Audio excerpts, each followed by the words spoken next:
Merci, Madame la Présidente. Merci, docteur, pour votre présence qui, je pense, honore, au-delà de cette commission, l'ensemble du Parlement. Vous êtes l'une de ces personnalités, une de ces rares personnalités qui impressionne et qui inspire par l'engagement d'une vie au bénéfice de combats qui sont justes.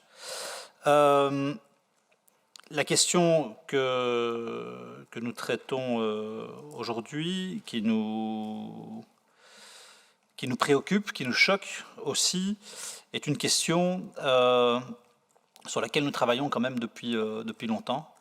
Alors, je n'avais pas l'exemplaire du texte que nous avions déposé c'était en 2021, je pense, mais en effet, nous avons depuis longtemps un texte qui sera agendé prochainement, nous l'espérons, relatif aux violences sexuelles et à votre propre protection, et qui, je pense, répond aux préoccupations que vous avez soulevées dans votre exposé.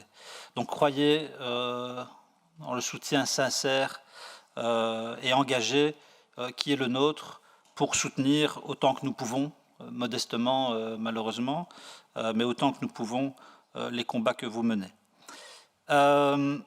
J'ai quelques questions à vous poser, 4 ou 5, sur des thèmes différents.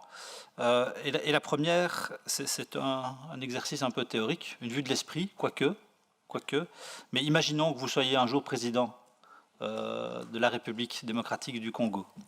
Imaginons-le, quelques instants. D'abord, pensez-vous que l'appareil d'État congolais a les moyens de répondre à la guerre? Est-ce que, en tant que président de la République démocratique du Congo, vous auriez l'impression d'avoir les moyens suffisants pour répondre à la situation de guerre? Et si ce n'est pas le cas, quelles seraient les 3 actions prioritaires à mener? Quand j'ai dit 3, ça peut être 4, ça peut être 5, vous êtes libre évidemment de répondre comme vous le souhaitez, mais quelles sont selon vous les actions prioritaires à mener tout de suite lorsque, président de la République, vous prenez les rênes du pays? Deuxième question, vous avancez souvent l'enjeu de la traçabilité des minerais comme la solution. Je pense que vous avez raison et nous travaillons beaucoup sur l'enjeu de la due diligence. Mais on sait que, quelque part, l'obstacle, l'adversaire, l'ennemi de cette traçabilité, c'est la corruption, qui est systémique, endémique dans le pays, vous l'avez dit. Et donc la question qui pourrait se poser, puisque un système de traçabilité, même s'il est souhaitable, est difficile à mettre en œuvre, en tout cas comme réponse à l'urgence, est-ce que vous pensez que des sanctions internationales, collectives ou individuelles, comparables à celles qui ont été prises à l'égard de la Russie et ou de personnalités russes, est-ce que vous pensez que de telles sanctions contre les bénéficiaires de ce système de guerre pourraient être utiles?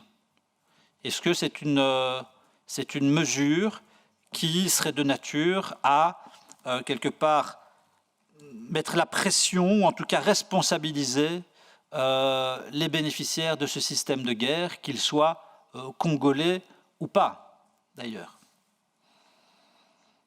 Mais on parle souvent d'impunité.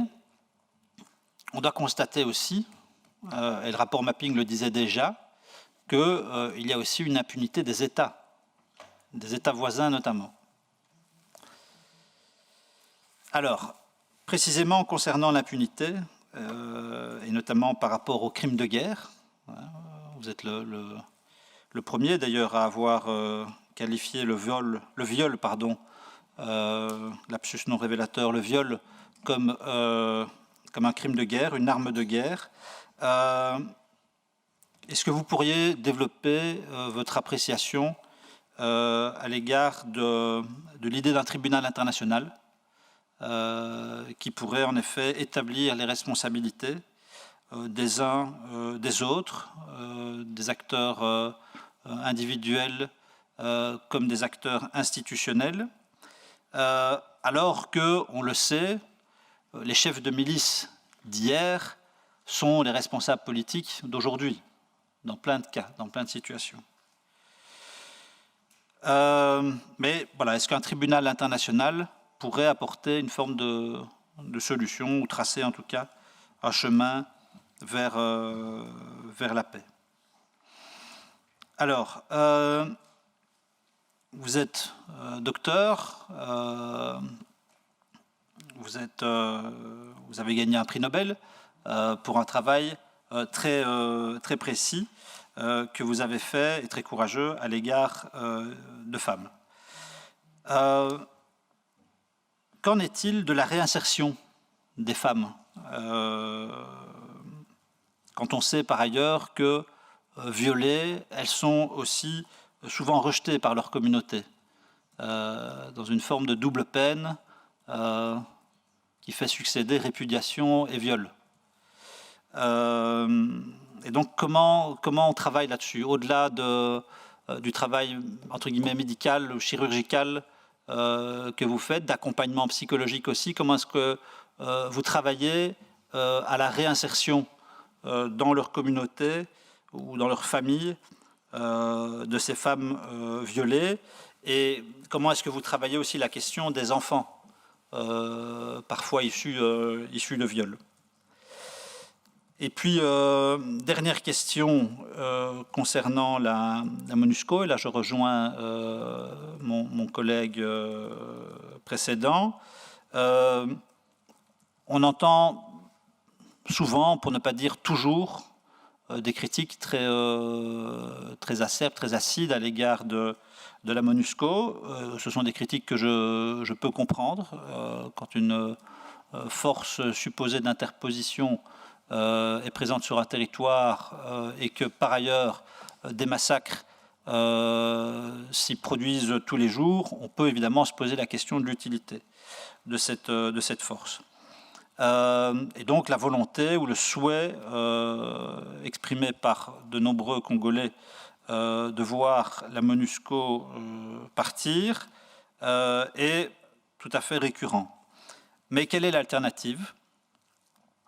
Et comment engager différemment, peut-être plus utilement, certainement, l'argent qui a été investi dans cette MONUSCO et qui a été massivement investi, puisqu'on parle de plusieurs milliards de dollars sur l'ensemble de la durée. Est-ce que, selon vous, il y a un moyen plus utile, plus efficient, plus efficace pour la paix et pour la sécurité des populations d'utiliser cet argent?